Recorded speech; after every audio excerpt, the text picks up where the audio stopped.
अपने युग में सबको अनुपम ज्ञात हुई अपनी हाला, अपने युग में सबको अद्भुत ज्ञात हुआ अपना प्याला। फिर भी वृद्धों से जब यह पूछा, एक यही उत्तर पाया, अब न रहे वे पीने वाले, अब न रही वह मधुशाला। तो मधुशाला के रचयिता और हालावाद के प्रवर्तक हरिवंश राय बच्चन जी की कविता आज हम पढ़ेंगे, दिन जल्दी जल्दी ढलता है। इस कविता में कवि ने जीने की इच्छा और समय की सीमित उपलब्धता को बिंबों के जरिए बहुत ही सरस एवं सरल ढंग से प्रस्तुत किया है। पथिक थकने के बावजूद बिना रुके निरंतर अपनी मंजिल की ओर अग्रसर है, और चिड़िया भी बच्चों का ध्यान करके अपने परों में चंचलता पैदा करती है और अपने घोंसलों की ओर तेज़ी से उड़ चलती है। लेकिन इन सब के बीच कवि की स्थिति अलग है। उसका कोई इंतज़ार करने वाला नहीं है, कोई उसकी बाट जोहने वाला नहीं है, और ऐसी स्थिति में उसके मन में एक निराशा का भाव आता है और पदों में शिथिलता आ जाती है। और इस सब को देखते हुए जावेद अख्तर की लिखी हुई कुछ पंक्तियां मुझे याद आती हैं कि शाम होने को है, लाल सूरज समंदर में खोने को है, और उसके परे कुछ परिंदे आसमानों में कतारें बनाए, जिनकी पेड़ों की शाखों पे है घोंसले, अपने घर को चले हैं और हम भी हैरान हैं। इन मकानों के जंगल में अपना कोई भी ठिकाना नहीं है, हम कहाँ जाएंगे, शाम होने को है, शाम होने को है। तो आइए कविता पढ़ते हैं, दिन जल्दी जल्दी ढलता है। तो हो जाए न पथ में रात कहीं, मंजिल भी तो है दूर नहीं, यह सोच थका दिन का पंथी भी जल्दी जल्दी चलता है, दिन जल्दी जल्दी ढलता है।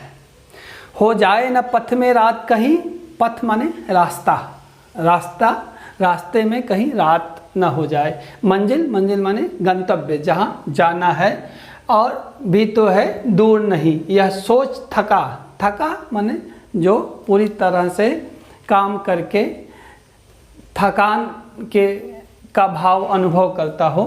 और पंथी, पंथी माने जो है राही, पंथी माने राही, जल्दी जल्दी चलता है। तो ध्यान रखिए, पंथी भी जल्दी जल्दी चलता है। ई ई ई ई ई, तो पंथी भी जल्दी जल्दी चलता है। ई ई ई ई ई ई की आवृत्ति हो रही है, तो कौन सा अलंकार हुआ? स्वर मैत्री अलंकार हुआ। अब दिन जल्दी जल्दी ढलता है, जल्दी जल्दी माने पुनरुक्ति प्रकाश अलंकार। जब कोई एक शब्द एक से अधिक बार आए लेकिन अर्थ में परिवर्तन ना हो, तो वहाँ पे पुनरुक्ति प्रकाश अलंकार। देखिए स्थिति क्या है कि एक राही है ना, एक व्यक्ति है, प्राणी है, वो क्या है कि अपने घर की ओर जा रहा है दिन भर काम करने के बावजूद ना, अब थका मांदा अपने घर की ओर जा रहा है। तो उसे इस बात की चिंता है कि हो जाए न पथ में रात कहीं, रास्ते में ही कहीं रात ना हो जाए, यानी घर पे पहुंचने के पहले रास्ते में ही कहीं रात ना हो जाए। और मंजिल भी तो है दूर नहीं, जहां पहुंचना है गंतव्य, वो क्या है? दूर नहीं है, वो पास में ही है। और यह सोच थका दिन का पंथी भी, और वह व्यक्ति, वह प्राणी जो दिन भर काम करके थका हुआ है, वो क्या है? जल्दी जल्दी चलता है। मतलब उसके पैरों में भी क्या, एक चंचलता आ जाती है। दिन जल्दी जल्दी ढलता है, दिन जल्दी जल्दी ढलता है। मतलब एक व्यक्ति जो दिन भर काम करने के बाद अपने रैन बसेरे की ओर जा रहा है, और उसे लगता है कि कहीं रास्ते में ही रात ना हो जाए, उसे लगता है कहीं रास्ते में ही जो है वह रात में फंस जाए, और वो अपने गंतव्य तक, अपनी मंजिल तक, अपने घर तक वो ना पहुंच पाए। तो ऐसी स्थिति में उसके मन में ये बात आती है। तो क्या होता है? दिन भर थके होने के बावजूद उसके पैरों में चंचलता आ जाती है, वो तेजी से चलने लगता है कि वह समय पे घर पहुंच जाए, ताकि घर पे जो इंतजार कर रहे हैं वे उनको देख करके प्रसन्न हो जाएं, और घर पे भी पहुंच के वो आराम से अपने संबंधियों के बीच, अपने कुटुंबियों के बीच जो है बैठ करके वह आराम महसूस कर सके, प्रसन्नता महसूस कर सके।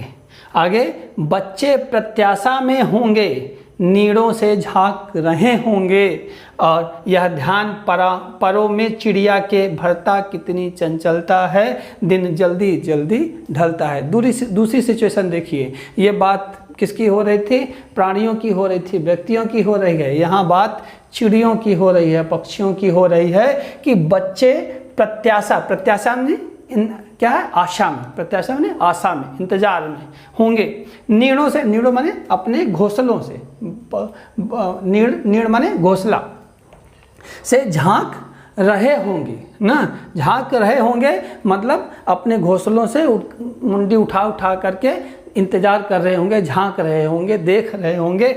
यह ध्यान किसके आ रहा है? परों में, परों माने पंखों में चिड़ियों के भरता कितनी चंचलता है, यानी उनको चंचल कर देता है, उनमें तीव्रता भर देता है, उनमें गति भर देता है। दिन जल्दी जल्दी ढलता है। दूसरी स्थिति क्या है कि चिड़िया कहाँ लौट रही है? अपने घोंसले की ओर लौट रही है। कहाँ लौट रही है? घोंसले की ओर। वो घोंसले से दूर है ना, उसे क्या उसे ध्यान में क्या आ रहा है? उसके बिंब क्या बन रहा है कि बच्चे इंतजार कर रहे होंगे। जो छोटे छोटे चूजे हैं, जो अभी उड़ नहीं सकते हैं, जो उस पर आश्रित हैं, वो क्या कर रहे होंगे? वो इंतजार कर रहे होंगे और नीड़ों से झांक रहे होंगे। वो घोंसलों से उचक उचक के झांक रहे होंगे, वो हमारा इंतजार कर रहे होंगे। ध्यान रखिएगा कि माँ पंछी या पिता पंछी क्या है? बाहर है ना, दूर है, और बच्चे क्या कर रहे हैं? शाम होने को है और बच्चे इंतजार कर रहे हैं, नीड़ों से रह रह के झांक रहे हैं कि हमारी माँ कहाँ रह गई है। ठीक है। और यह ध्यान जब उसको आता है, ध्यान चिड़िया को जब इस बात का ध्यान आता है कि हमारे बच्चे इंतजार कर रहे हैं, तो उसके परों में, उसके पंखों में एक गति आ जाती है, एक तीव्रता आ जाती है, और वो क्या करती है? जल्दी जल्दी अपने बसेरे की ओर, अपने घोंसले की ओर वो उड़ती है और दिन जल्दी जल्दी ढलता है। आगे जल्दी जल्दी पुनरुक्ति प्रकाश अलंकार यहाँ भी। ठीक है। आगे नीड़ों से ध्यान परों में चिड़ियों के भरता कितनी चंचलता है। ध्यान परों में भरता चंचलता है, यानी क्या? वक्रोक्ति है। क्या, कौन सी अलंकार है? वक्रोक्ति अलंकार है। ठीक है। आगे देखेंगे अगला, मुझसे मिलने को कौन विकल, मुझसे मिलने को कौन विकल, मैं हूँ किसके हित चंचल, यह प्रश्न शिथिल करता पद को, भरता उर में बिहवलता है, दिन जल्दी जल्दी ढलता है। मुझसे मिलने को कौन विकल, विकल माने व्याकुल, विकल माने व्याकुल। मैं हूँ किसके हित चंचल ना, मैं किसके लिए जो है मेरे मन में चंचलता आए, किसके लिए मेरे मन में व्यग्रता आए, किसके लिए मेरे मन में उत्कंठा आए, मतलब कोई नहीं है। और ये देखिए प्रश्नवाचक चिन्ह लगा है, यानी दोनों में क्या है? प्रश्नालंकार है। कौन सा अलंकार है? प्रश्नालंकार। जहाँ पे प्रश्नवाचक चिन्ह लगे वहाँ प्रश्नालंकार है। मुझसे मिलने, माँ की आवृत्ति हो रही है, तो कौन सा अलंकार हुआ? अनुप्रास अलंकार हुआ। कौन सा अलंकार हुआ? अनुप्रास अलंकार। और आगे क्या है? यह प्रश्न शिथिल करता पद को, जब उसके मन में यह प्रश्न उठता है कि मेरा कौन इंतजार कर रहा होगा, अर्थात कोई मेरा इंतजार नहीं कर रहा है, तो यह प्रश्न उसके पद को, उसके पैरों को क्या कर रहा है? शिथिल कर देता है ना, धीमा कर देता है ना। भरता उर में बिहवलता, और उर माने हृदय में क्या बिहवलता? एक निराशा जो है भर जाती है। तो ये ध्यान रखिए कि प्रश्न पद को शिथिल कर दे रहा है, तो कौन सा हुआ है? इसका मानवीकरण हो गया। क्या हो गया? मानवीकरण। तो इसमें क्या हो गया?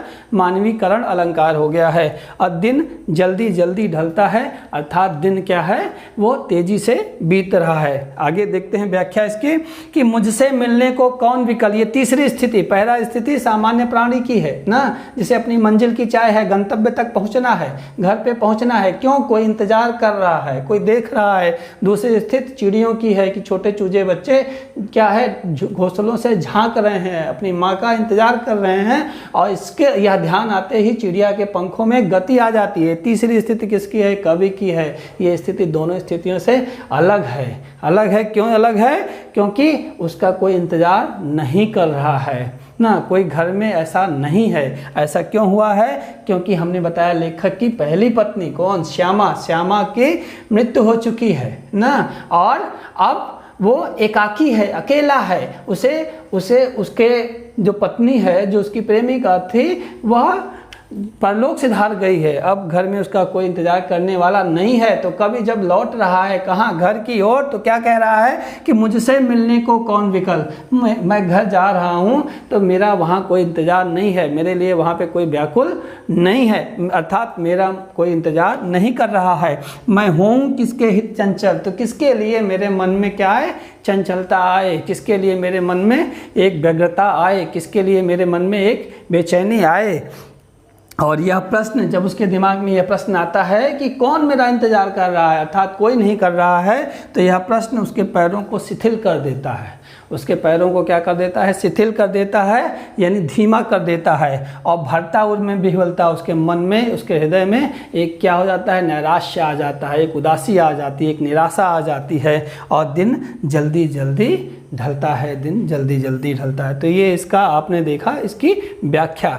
अब ये हमने आपको तो बता दिया कि कहाँ पे कौन सा अलंकार है, लेकिन कुछ कॉमन काव्य सौंदर्य के तत्व हैं, उसको आप लिखते हैं तो वो देख लीजिए कि कॉमन जो काव्य सौंदर्य के तत्व, आप बाकी अलंकार लिखेंगे, बाकी दूसरी चीज़ें लिखेंगे, लेकिन ये कुछ ऐसे जो है काव्य सौंदर्य के तत्व हैं जो कि पूरी कविता में कोई भी पद आएगा आप उसमें लिखेंगे। पहला तो ये वियोग श्रृंगार, पूरी की पूरी कविता किसमें है, वियोग श्रृंगार में। यहाँ क्या है, प्राणी घर से दूर है, यहाँ पक्षी अपने घोंसले से दूर है, और यहाँ कवि क्या है, अपनी प्रियतमा से दूर है, यानी कोई उसका इंतजार करने वाला नहीं है, तो वियोग श्रृंगार। ठीक। दूसरा, सरल सहज और प्रवाहमयी भाषा है, भाषा सरल है, कहीं ऐसा कोई शब्द नहीं है जिसको आपको समझने में दिक्कत हो, और सहज है ना, ये स्वाभाविक है। और कैसी है, प्रवाहमयी भाषा है, एक प्रवाह है, एक लय है। अगला, ये आत्मपरक व वर्णनात्मक शैली है, मतलब अपनी बात की जाए तो वह आत्मपरक हो गई,